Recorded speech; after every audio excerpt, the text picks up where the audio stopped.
What the hell is Saw Sports or whatever that last call was talking about? What the hell is that? Guys are from Free Love, man. Baseball is back. Whew. Finally, it's back. I am excited. I am stoked. You guys know I love baseball, and for it to be back, you know I'm happy about it. Yeah, it went through a whole heap of BS to get to where we are now, to the point where there was players and owners fighting to get who's going to get more out of it, or blah blah blah. And then the end of Rob Manfred just decided to grow a pair and just say, hey, we're going to have the season, which seems like it was a huge waste of time. They took too long to get this going, but you know what? I don't care. Baseball's back, and I'm happy for it. So in this video, we're going to talk about the Houston Astros, specifically their season, what stories you should be following, what are my expectations from this season, and maybe some players that I want to highlight for this season as well. So, but before we get going with that, if you guys want more content on the other teams in Houston and the Houston area, like the Astros, the Dynamo, the Rockets, or any other team in the Houston area, make sure you subscribe to Saw Sports TV. You obviously know we have two channels. We have Saw Sports that covers the Houston Texans mainly and likes to be depressed, and we have Saw Sports TV where we talk about the other teams to kind of distract ourselves from the Houston Texans. So there's that. If you guys want a little bit more interaction with the guys from the Roundtable, like myself, Joseph Tinney, Wink, Ray whenever he wants to pop up, and of course Ed Honcho, make sure you guys join that Patreon. You sign up for that $5 tier and you go into our Discord. I guarantee you guys the conversations may get a little heated, but you know what, at the end of it all, it's all love, I guess. But yeah, so make sure you guys do that. But also, obviously, make sure you guys like this video and comment. Tell me what you guys think about the 2020 season. Are you excited? Are you ready for something normal, I guess, if you will, what's going on as of lately? But yeah, let's get going with this video. All right, so some obvious storylines to look into for this 2020 season is, of course, the Astros cheating scandal, which happened during this offseason. Not that the scandal happened during the offseason, but obviously the investigation of what happened in 2017. I really don't want to go over this again, but we might as well bring it up again. So the Astros obviously got punished for cheating in 2017, the year they won the World Series, where they ended up receiving, through that investigation, finding out that what the Astros exactly did. I'm not going to go into those details anymore, but you guys know the punishment. The Astros received the maximum fine of $5 million, loss of a 2020 and a 2021 first and second round pick, and the suspension of A.J. Hinch and Jeff Luhnow, which obviously led to them getting fired by Jim Crane. Now, I'm just going to say this, just so I don't have to see it in the live streams anymore, but it's probably still going to pop up. Jeff Luhnow's not coming back to the Astros, unfortunately. James Click did sign a long-term deal. Dusty Baker is on a short deal. This is his only season that he's going to have with the Astros. Is A.J. Hinch a possibility? It's possible. It just depends who's available and who James Click personally wants. So it's all up to James Click at this point. This is going to be Jim Crane's baseball guy is James Click. So I don't feel very confident that A.J. Hinch, as much as I would love to have A.J. Hinch back, it's all up to James Click at this point. So that's all I'm going to say from here on out. I don't want to hear any more A.J. Hinch back to the Astros or anything like that unless it actually happens. But aside from that, that was the punishment for the Astros. Obviously, people are not happy for it because the Astros basically got a slap on the wrist, and I actually agree with that as well. But you know, Rob Manfred's an idiot, and I don't blame, and I actually don't mind it at this point. Aside, the other story that happened basically is the Astros didn't really make any huge signings or any big moves aside from re-signing Joe Smith, who actually opted out for this year. And I honestly understand why, obviously because of the whole fact that there's a lot of question marks going into this. Obviously, there's going to be a lot of procedures involved. I believe these guys are going to get tested every other day. So it's kind of going to be a pain in the ass throughout doing this. So maybe he just didn't want to deal with it. And, of course, bringing back Martin Maldonado, our catcher, which I think is a great to bring him back. Obviously, he's very familiar with the pitching staff. He's a really good catcher. Once again, Joseph Tinney, I disagree with you saying that it was his fault during the 2018 ALCS, but to each is his own. But yeah, so those are kind of like the big story points, and obviously the fact that we didn't bring back Garrett Cole, which people need to understand at this point. The Astros were no way going to be in a position to afford Garrett Cole. Garrett Cole wanted to go to the Yankees. I don't blame him. The guy got his money. Scott Boras is a genius when it comes to doing these baseball contracts. So, I mean, that's all you really can say at this point. I have nothing against Garrett Cole, man. He did great for the Astros. Unfortunately, just couldn't win a ring with us. But that's all I really got for some of the stories for this 2020 season. So, according to Baseball Prospectus, who usually does like a projection for each team, they have the Astros again winning the AL West with a 36-24 record. Now, hold up. Before you guys start typing up on the comment section, once you hear that, it's like, oh man, that's disrespectful, oh, blah, blah, blah, and all this. I'm specifically calling you out, footballer. But the reason why I say that don't think that that's a low number, that's actually very realistic for what's going on with this season. 36-24 is actually very realistic, and I actually agree with Baseball Prospectus. I think 36 wins is very possible. I'll say 36 plus or minus 3, so Best case scenario, 39 wins. Worst case scenario, 33 wins. But still, it's going to be above 500. And this is unfortunately what happens when you only have 60 games. 60 games in baseball is not a lot. I'm going to say that again. 60 games in baseball is not a lot. For you guys that are saying that, oh man, that's still a lot of games. It's not. This is a sprint. This is post All-Star weekend. This is now, hey man, every game counts in the standings. This is what that means. So for all y'all that are complaining about 182 games, that's a lot, or 162 games, man, that's a lot of games. You guys don't even watch those games. I don't know why you guys are critics. And the same ones that complain about how the playoffs, like, the playoffs are confusing. No, it's not. It's the 3 division winners and 2 wildcard teams. It's not that complicated, guys. If for the people that are asking for more playoff teams, you guys are probably the ones that like to get participation trophies. I'm just going to throw that out there because that sounds some really participation trophy like stuff to want to get teams that didn't even win a division. You know what? MLB is nice enough to give 2 teams on each league a chance to compete in the playoffs. So you better be happy with that. I'm happy with it. I think baseball is fine the way it is. Stop complaining. But that's all I got to say at that point. But yeah, 36-24, I think it's very realistic. This division is very winnable. The biggest threat to me is obviously Oakland. I think Oakland is still going to be that tough team to face off against. I think they're going to have some good competitions with the Astros. They didn't really improve much this season, kind of similar to what the Astros are in, but they still have a really solid team.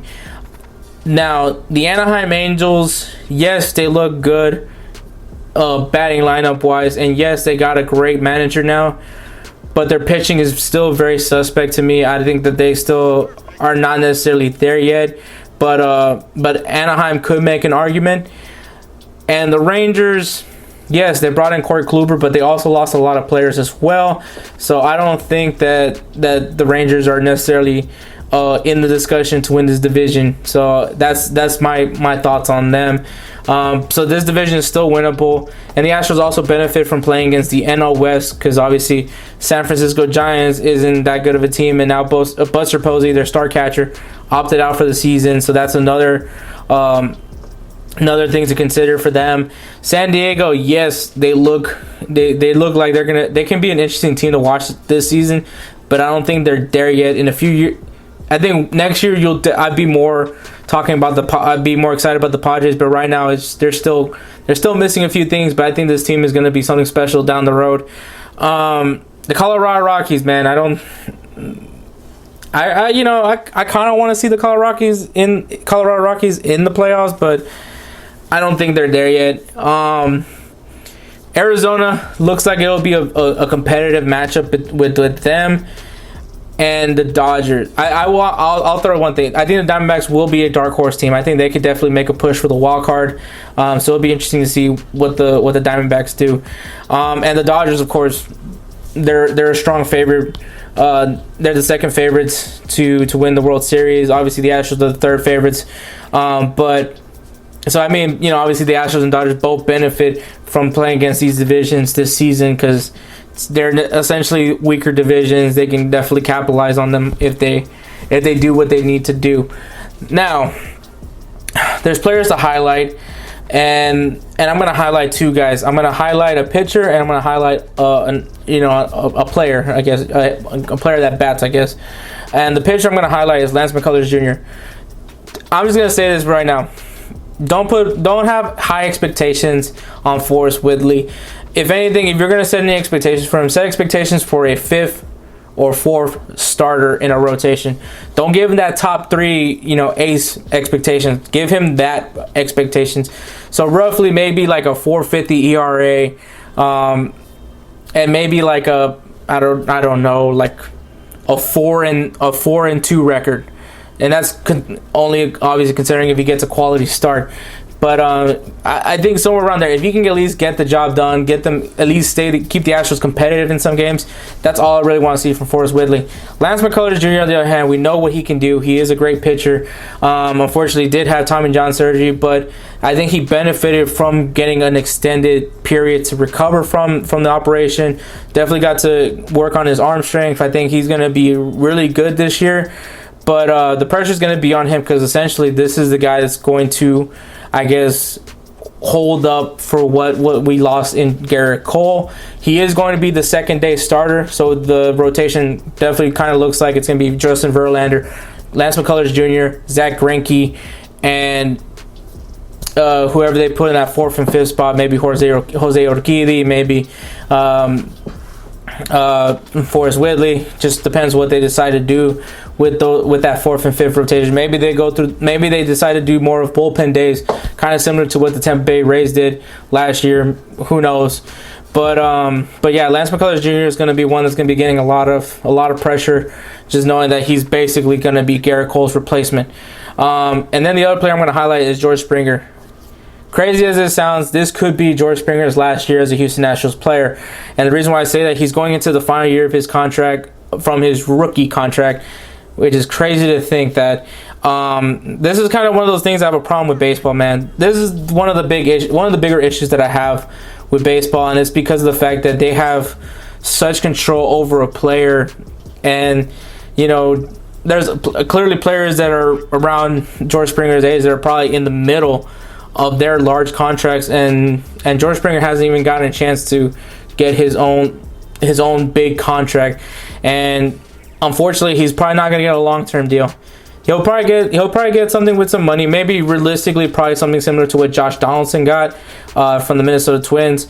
But so this is going to be his year to kind of prove to guys that, hey man, I'm a legit player in this league. Don't look at my age.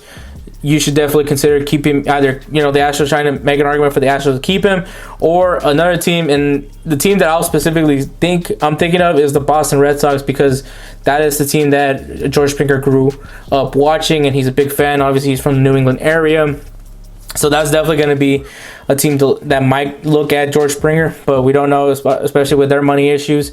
But yeah, so the Astros are definitely going to be in a tight situation come the end of the season, when they're going to have to discuss whether or not they want to keep George Springer or not.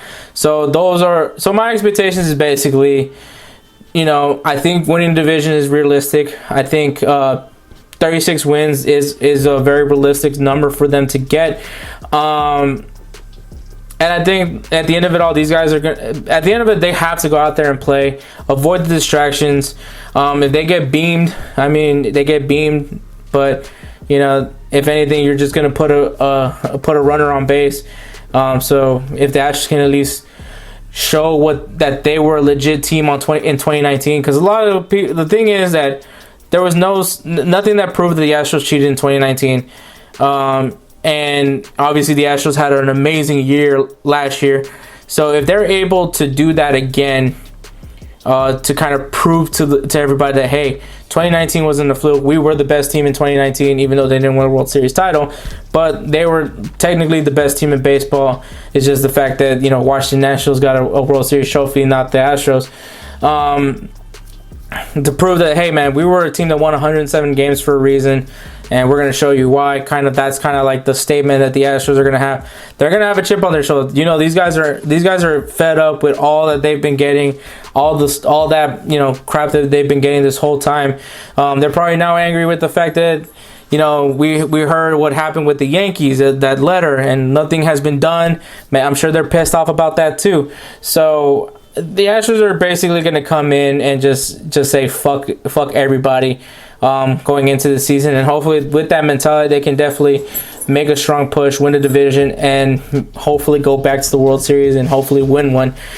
So I think that's really all up to the guys, man. The thing is, they got to avoid the distractions and just focus on what the objective is at hand, and that is to win baseball games. So that is my expectations for the 2020 Houston Astros season. I know this video is going to be a little bit long, but if you guys stuck through it, you guys are amazing. Go into the comments. Tell me what you guys think about this 2020 season. How many wins do you think the Astros are going to get realistically? Don't be out there saying we're going to go 60-0. I'm already expecting a few people to say 60-0. But realistically, what do you think the Astros can do? Do you think they can win a division? Do you think somebody can win an MVP title? Do you think Justin Verlander can get the Cy Young again? Tell me in the comments. Tell me what you guys think. How excited? And tell me also if you're excited for baseball to be back. But yeah, man, that's all really, guys. So make sure you guys subscribe to Saucy Sports TV so you guys get content of the other teams in H-Town. Make sure you guys join the Patreon. Sign up for that $5 tier. I'll put you in the Discord. I guarantee you it's going to be a great conversation over there. When you do subscribe, make sure you guys click on that notification bell so you guys will be notified when we drop videos like this or when we do our live streams on Tuesdays and Thursdays around 6 p.m. Central Time. And yeah, that's all I got, man. So drop a like, chucking up a deuce. Y'all stay saucy.